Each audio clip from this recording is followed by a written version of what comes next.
wake up call.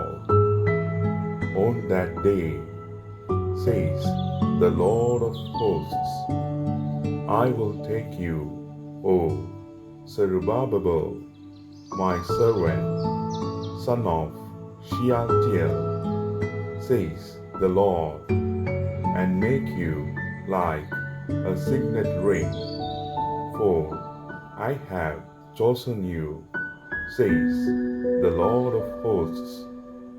The book of Prophet Haggai, chapter 2, verse 23.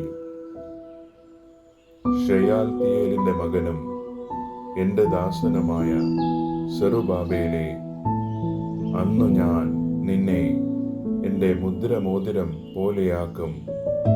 എന്തെന്നാൽ ഞാൻ നിന്നെ തിരഞ്ഞെടുത്തിരിക്കുന്നു, സൈന്യങ്ങളുടെ കർത്താവ് അരുളി ചെയ്യുന്നു. ഹഗ്ഗായി പ്രവാചകന്റെ പുസ്തകം അധ്യായം 2 വാക്യം 23. Good morning. ലൗദേത്തോ യേശുസ് ക്രിസ്തുസ്.